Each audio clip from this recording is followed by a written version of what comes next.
Welcome, Greek U Nation, to episode number 498 of the Fraternity Foodie Podcast.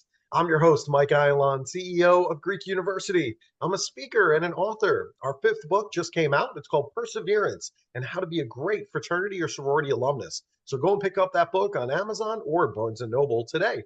We call these episodes the Fraternity Foodie Podcast because there is nothing like great food to bring college students together. Fun fact, it took me a while to figure out my path in life. I know everybody wants to find their purpose right away, but sometimes it just takes time. I started out as an accounting major in college. Then I realized I had some creativity inside of me, and I became an entrepreneur doing website design and search engine optimization. And now I'm a speaker on college campuses all over the nation, leading a team of 28 speakers. So be patient with yourself. And speaking of finding yourself, let's talk to our next guest. Anne Mracek has always been the keeper of her own calendar, expressing her creative flow through a kaleidoscope of entrepreneurial adventures. She is the author of My Best Friends Live in the Woods, The Adventures of Albert. Albert Raccoon is adopted by Mother Skunk in an enchanted forest.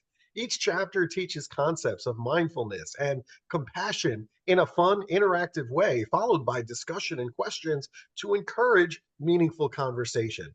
As a storyteller, illustrator, and composer, she is producing this novel as a series of videos on YouTube.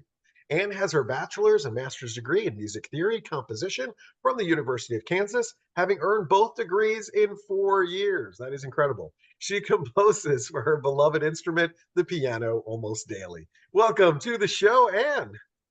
Hello. Thank you, Michael. I'm delighted to be here. It is wonderful to have you on the show today. You are an absolute treasure. And I do want to talk about that experience you had in college because you earned both your bachelor's and your master's degrees in music theory and composition from the University of Kansas in a total of 4 years, which is just mind-boggling to me. Number one, why did you choose the University of Kansas? And how in the world did you do all of that in only 4 years? Well, it was a challenge. Um, Unfortunately, the reason I did it in 4 years is because my father was very old school, and he said that girls didn't need an education. And he refused to send me to college. Now, money was not the issue. It was just his traditional old school, mindset, immigrant from the Czech Republic. And I begged and I made his life miserable until he relented. And I finally got him to agree to 4 years. He said, okay, 4 years, but not one day more. Well, he didn't say how many semesters. So I did 4 years plus summers, which really helped get me a few extra hours in. But I did my entire course load, 25 hours of my freshman year in my first semester of college. Wow. It was staggering. I was literally 8 hours every day in a chair in a classroom, and then I had the homework load for all of those. So fortunately, my major was something that I already had a great background in. Was in music composition. I'd been composing and performing the piano. I was actually a concert level pianist at that point since I was 6 years old. So I knew a lot of the theory. I knew all my scales and arpeggios and all of those good things, but it still was very intense. Yeah. I ended up finishing my entire freshman year in one semester. I remember when I first signed up for that many classes, I got called into the dean's office at the university, and he was like, young lady, I don't think you understand what this entails. And so I explained to him my situation. I passionately wanted a master's degree. I had 4 years in which to work. And most of the freshman courses, I felt I really knew the content of because I had such an extensive private background in music, from private lessons. And so I struck a deal. I said, tell you what, if I don't make the honor roll with this course load, You can tell me next semester I can't sign up for that many classes, but you got to let me try. And I had that self-confidence and that passionate drive of what I wanted to achieve in that time that I had there. It was very precious to me since it was so limited. And he relented. He said, "Okay, young lady, we'll see." He says, "We'll shake on it." Well, I made the honor roll. And the next semester I made the honor roll. And then I took 8 hours of coursework in the summer, which was intense. It was a lot. So I then took, I guess it was 2 more semesters. I had my bachelor's degree finished in 2 years. And then I immediately started on my master's degree. And not only did the master's degree in music composition, which required me to write a full symphony as my thesis, I also minored in orchestral conducting. Wow. So I got the master's and the minor, which was wonderful. Gave me the opportunity to meet Larry Slatkin and conduct with him, and it was a lot of wonderful opportunities through that. But my symphony, I was inspired by the taiko drums and the Oriental influence of music that I had heard in my travels. And I decided that as a thank you to my father for giving me the 4 years, I would let him name the symphony. So I had the marvelous opportunity, the University of Kansas orchestral conductor at the time, he really liked my symphony, liked my work, and he offered to have the university orchestra perform it for me. And we called the local radio station in. I got a professional recording, which is wonderful, which is actually up on my YouTube channel. You can go listen to it. And I sent the recording home to my parents and I said, "I am truly grateful for you giving me these 4 years. And I'm going to let you name my symphony." And he came up with the best name ever. It was, to this day, it resonates so true to heart with me. He named it Shadow Dragon. And it's just perfect fit. And so I did graduate with both bachelor's and master's in 4 years.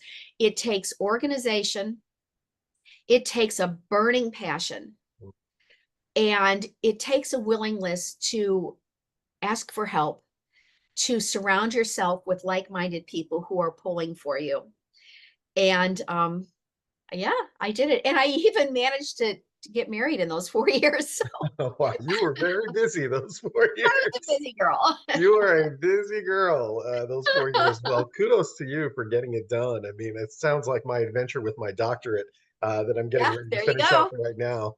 Nobody said that I could finish it in 2.5 years, and I said, "Watch me." Yeah, exactly. Exactly. It's like the gauntlet has been thrown. Right. All you need is a challenge. And, when somebody Right. challenges me, I'm not really somebody that shies away from it. I just go and attack Exactly. it and I show them how it's done. And that's exactly what's happened here. So excited that I'll graduate in 2.5 years with my dissertation. So that's really, really fun and a great story. You established Mracek Studio in 1979. You're I teaching did. piano, voice, and composition, and it's still a thriving business. And I'm just wondering, for all of our college student listeners, so many businesses will fail or not stand the test of time. So, what are the elements of being a successful entrepreneur? Really find something that you're passionate about. And then for me, at least as a music teacher, it has always been to focus on what can I gift each student. It has been on how am I providing them with a gift, with an enrichment, with something that they will catch fire on and ignite with my passion. And so when you build community within your organization, it makes such a difference. And to this day, when I'm low on students, I ask for referrals. Excuse me, getting over the flu. I involve the parents. We go on field trips. I get parents to drive small groups of children. We have parties. We have holiday parties. I encourage the children to know each other. And of course, by basing my studio on referrals, a lot of them know each other anyway, because I tend to get groups of children that have, little Susie is taking lessons and she tells her friends and then they tell their, so you tend to build a community of people who are invested in what you're doing. They have caught fire with your dream. I have contests for the children. I give out trophies. So it's more than, so you see this note on the paper, you play that key on the piano. Okay. I try to make it an experiential event that enriches their life on multiple levels. And so it's like then being part of a community that they're proud of and that they want to share. And I really think always being focused on how am I gifting has really what's perpetuated the studio forward all these years. I like that advice. That's really, really good. You started by saying, just work with something that you're passionate about. But Yes. the reality is, students are struggling right now to know if they're on the right path with their majors, with their careers. They're always kind of looking over the fence to decide, is it better over there? And maybe Right. I'm on the wrong track. So, how Mhm. do you figure out what is your soul's purpose in life? Well, for me, yeah, I knew early. Mhm. I think musicianship was just something I was born with. My, I guess it's three greats uncle is Antonin Dvorak, Oh, the wow. Czech composer. Yeah. And I remember in kindergarten telling people I was a musician very Yeah. confidently. Wow. Yes. I think I was born with that. Now, I understand that not everyone has that, but I think everyone has had the experience of getting involved in a project, either writing something or reading a book or being involved in an activity. And all of a sudden they look up and it's dark outside and they're like, what the heck? And Mhm. 5 or 6 hours have gone by and they've been in that zone. And I think you need to turn your attention to those areas of interest because that's where you're getting what I call a download from the great creator of the universe. That's where that flow is happening. And when you lose sense of time and you're just in the moment for hours, that's your passion. That's your higher self feeding you this activity or this information or this interest and go with that. Um, don't focus on what someone else tells you you should major in. My father was appalled at me being a music major, appalled. He wanted me to be a math major. This is the girl that would look at her calculus page and cry Oh, wow. because my mind doesn't work that way. That was not a strength for me. Now, my father was an aerospace engineer and he loved math. Okay, fine, that's your talent, that's not mine. So don't superimpose upon me the desire to vicariously relive something you enjoyed through me. That is not my skill set. And you have to have, with compassion, the ability to say, I'm going to follow my heart. I'm going to follow where I feel energized, where I feel lost in the moment.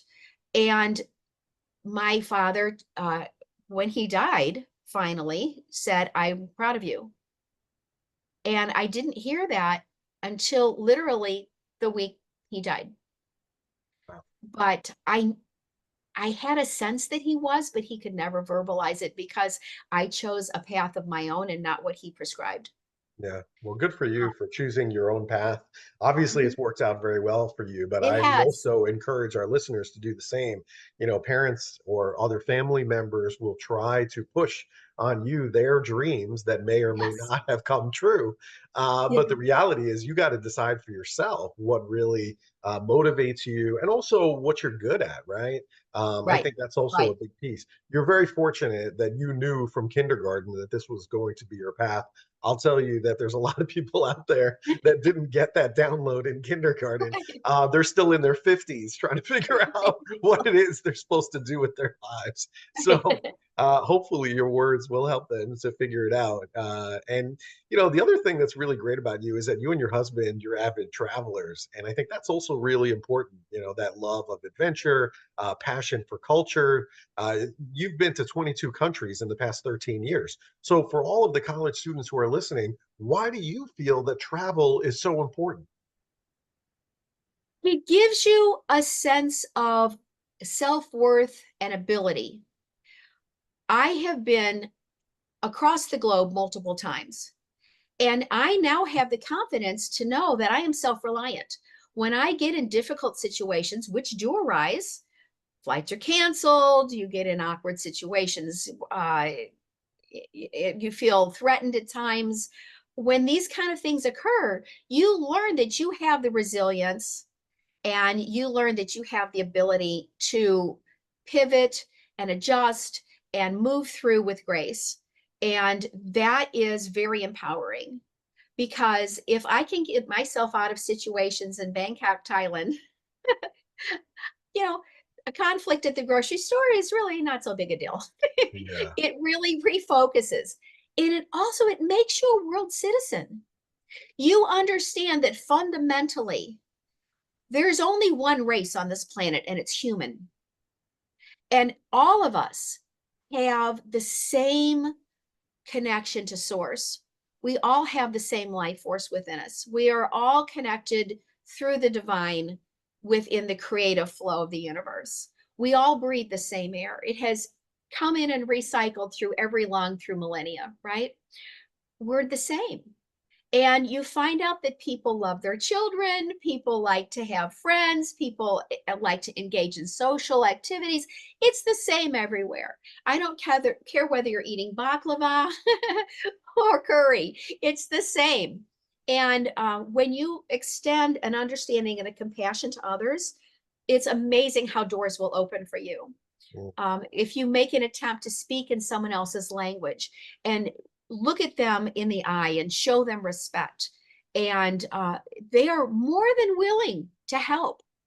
It's when you extend compassion and when you extend understanding and when you extend a willingness to learn and to appreciate their culture, the doors open and they just want to pour out to you. It's a remarkable experience. It really does make you realize that we are all fundamentally the same and that we all deserve respect and compassion.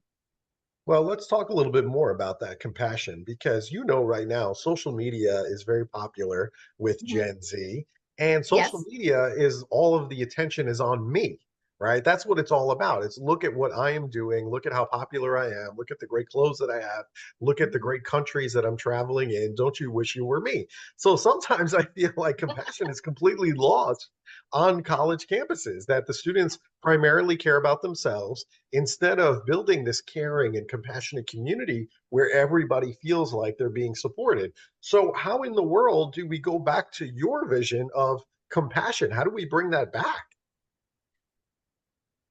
You have to extend it. You have to offer it to others. When I was in school, now you can imagine the kind of workload I had, right? I still always offered to help when someone else was hurting, when someone else needed something. For example, I had a friend that lived down the hall in the dormitory who was a flute major, and she had well, they called them juries, but it was where she had to perform a piece on the flute, and it was for a grade. And she was so stressed and upset because she couldn't find anyone to accompany her. So I did it. I took it on. I accompanied her.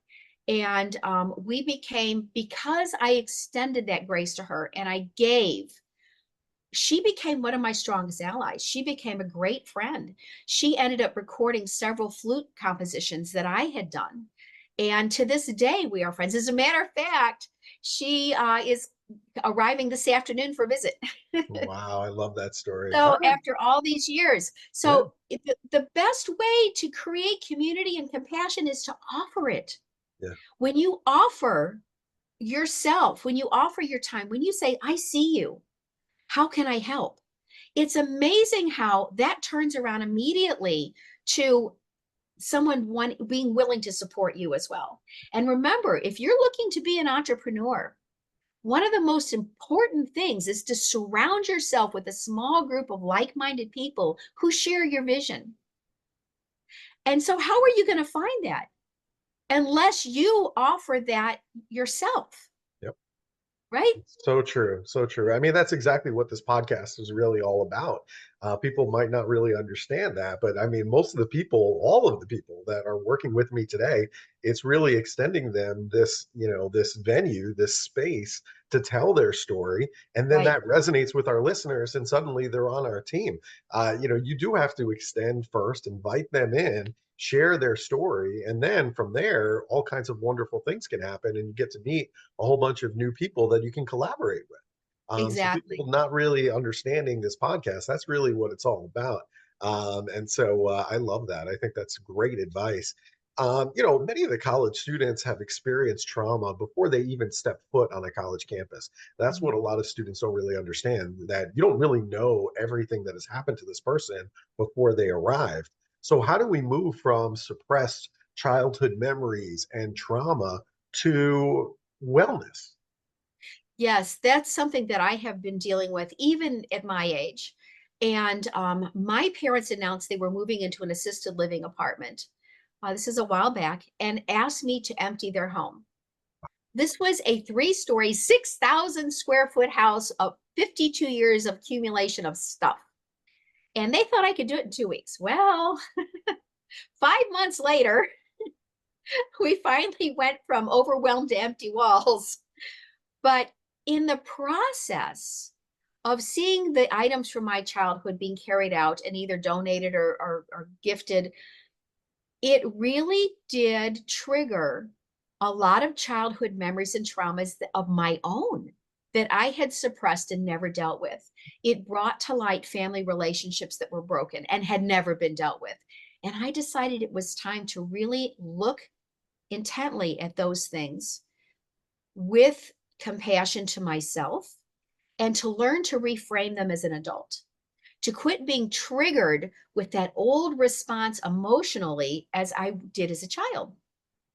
So, for example, my only grandparent that was alive when I was little growing up was my paternal grandfather. And I only remember 2 words Pop ever said to me, which was sit down. We would go to his house to visit. He would tell me to sit on the couch, and he and my parents would go off into the kitchen. I would sit there in fear, staring at the room as the conversation sounds drifted in and the smells of dinner. Afterwards, after they had eaten, and I'm still sitting there, they would come into the living room. He would sit in his big overstuffed green chair, puff on his pipe, and stare out the window. He would never look at me as the room filled with cherrywood smoke. And all I ever wanted to do was sit in his lap. Now, as a child, we think we are the center of the universe. And so I thought I was a bad child. I had done something terribly wrong that my grandpa didn't love me and didn't want me. And I carried that for a long time. But I actually found Pop's pipe. Oh, wow. Look at that. Yeah. Hmm. This is one of the items I kept from my parents' home when I emptied their house. And They'll it smell it, still huh? smells of cherrywood. Hmm. And having experienced that, I tried to reframe it. And I remembered that being told that my grandmother, his wife, died very young. She died in her 50s of sugar diabetes back before they had insulin. And mom had made the comment that Pop quit living when grandma died. And so, thinking on those things, I decided to write Pop a letter. And this is partly where the travel comes in. Stay with me here, you'll understand. We were in China, and we were in a district in Beijing where there were stacks and stacks and stacks of look like paper doll things, like pictures of houses and pictures of cars and pictures of all kinds of random things, washers and dryers. And I was like, why is this paper dolls? Right? Do children play with these? And like, oh, no, no, no, no. The relatives buy these for their deceased. And in our religion, when we burn an image with prayer and intent, they manifest in the spirit world for that deceased person. So they were gifting their deceased with the items that were pictured. So I'm thinking about this, and I decide to write Pop a letter. And at first I wanted to yell at him and demand an apology and be angry with him. But the more I contemplated on it, I realized it wasn't me. And I wrote him, I'm sorry you were broken. I'm sorry you had a broken heart. And we both deserve better. You missed the most valuable thing in the world, which was the chance to laugh with your granddaughter. We both deserve more, and I forgive you. And I put that letter in a green ceramic bowl representing Pop's chair, and I lit it. And as the smoke rose to him, I had a complete washover of download of spirit. I'm doing it now. I get goosebumps everywhere. And I felt this marvelous release. And I have never been burdened with that feeling of unworthiness and unlovableness that I had as a child. It's gone.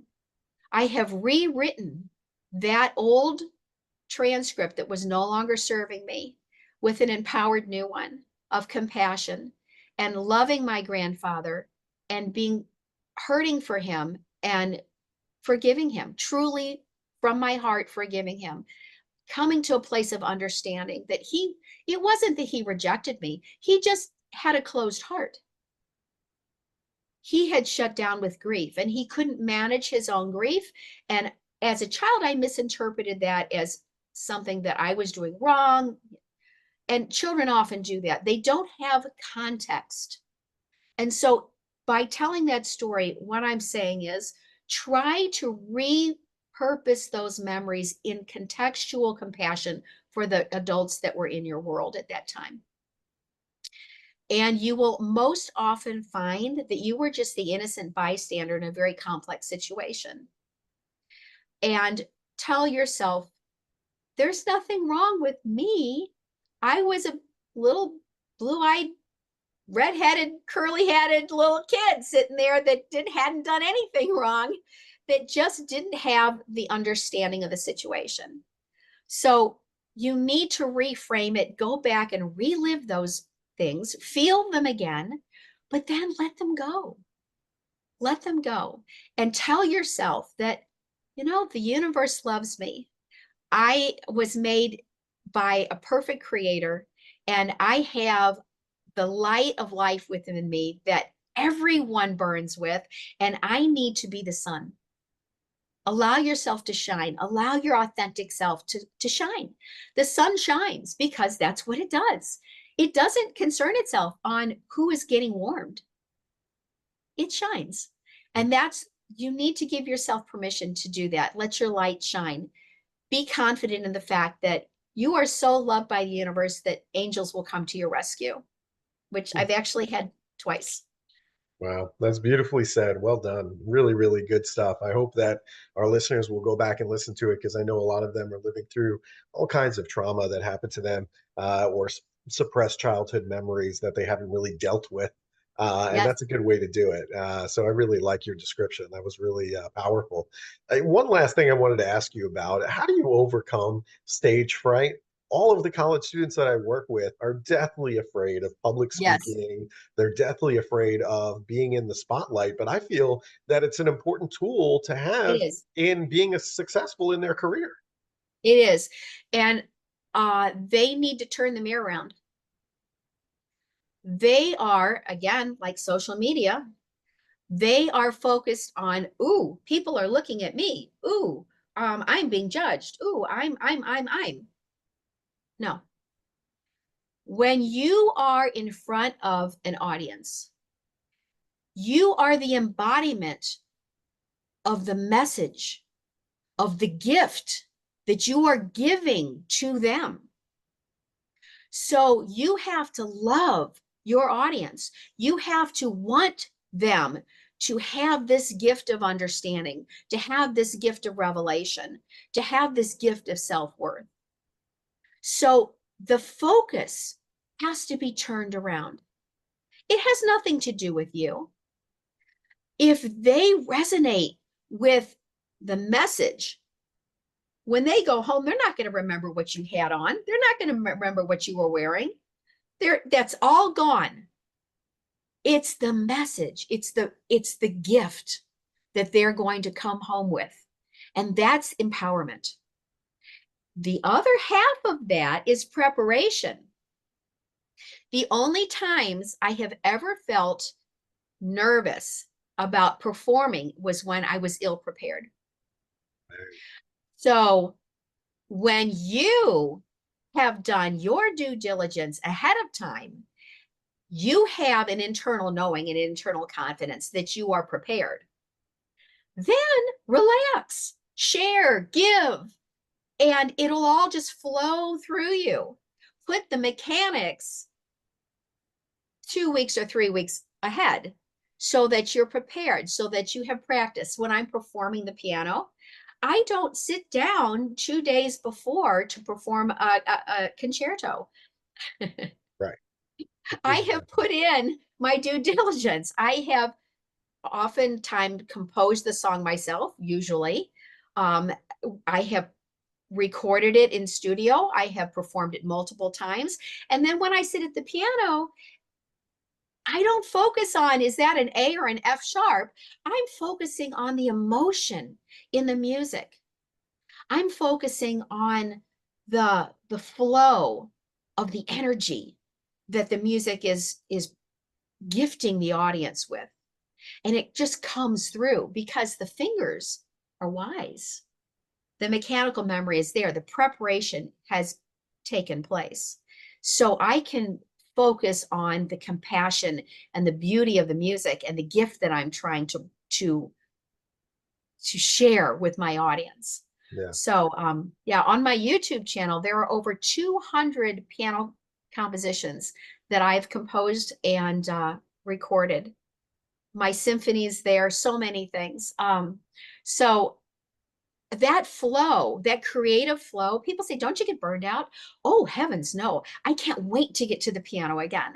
I compose daily, and that's my joy. When I start getting that download of energy and spirit, it just flows through me. I actually hear the composition as a finished piece, note by note by note, as I play and write it down. It's an empathic download. And when I put the pencil down and the trance is broken, there's a completed, finished composition in front of me on the stand. Oof. Wow, So that is when just a you gift. learn to get into that creative flow, you know you found your passion. Yeah, wow, what a gift. That's absolutely incredible. And you're right, it's all about the preparation. I just recently did the proposal for my dissertation a couple Yes. of days ago. And people are like, "Are you nervous to do this in front of the committee?" And I said, "No, absolutely No, not."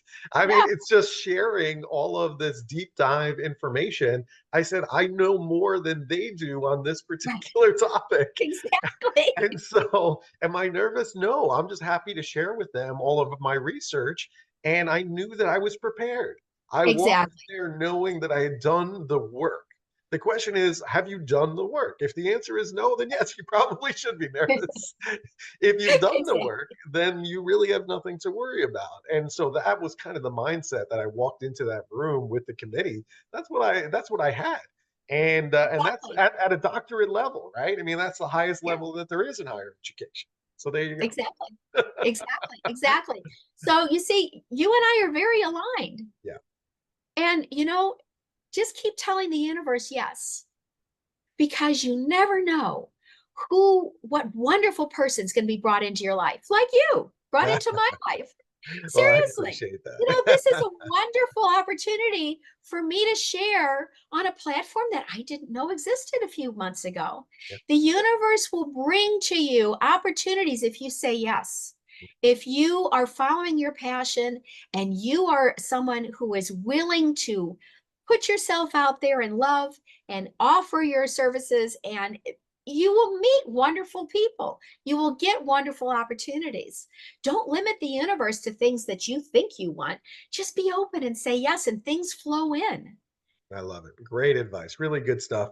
My weakness is really good food, and I do get to St. Louis quite often. I love the Arch, and I love St. Louis. I think it's a fantastic city, and there is some really good food there too. There I'm is. wondering, where should I go for a great meal the next time I'm in St. Louis?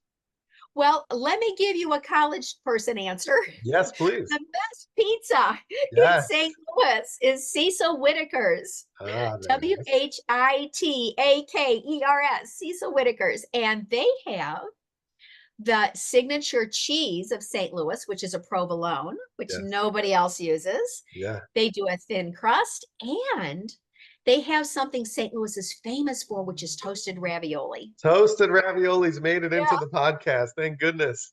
Thank goodness somebody knows good food from St. Louis and said toasted raviolis. Thank you. It is delicious. If you haven't tried a toasted ravioli, head straight to St. Louis and give that a that's shot right.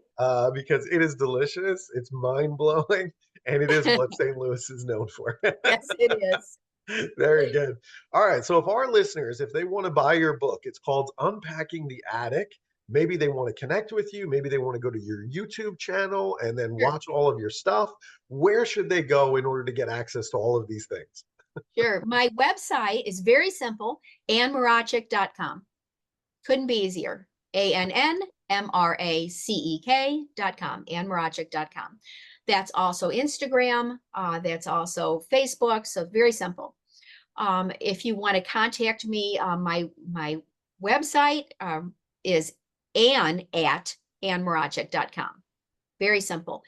The book is being uploaded onto Amazon as we speak. Woohoo! All My right. proof copy is ordered, so it should be up next week for purchase, which is very exciting. It's like birthing a baby. I started writing this in January, and here it is 9 months later. Yeah, it's a beautiful feeling when that book goes It live. That is is. absolutely It fantastic. is. So, all And right, then to our audience, make sure that you go and buy her book. It's going to be live next week. So, I want you to go and rush over there and pick it up online. It's called Unpacking the Attic. And if you do want to connect with Anne, go and visit her website. You can check her out on social media. It's spelled ANNMRACEK, AnneMracek.com. So, Anne, thank you so much. This has been just a plethora of great information. No matter if you're into music or you're into anything else, I think the lessons that you taught here in the last 30 minutes is for everybody. So, thank you for yes, sharing all of that. thank you so much. It's been a delightful day. Thank you. Of course. And to our listeners, if you enjoyed this conversation with Anne, I want you to like it on social media. I want you to share it with the other students, whether they're into music or any other field. I think there are lessons here for everybody to learn. So thank you so much for joining us. We'll see you on the next episode of the Fraternity Foodie Podcast. Thanks for joining us. We'll see you next time.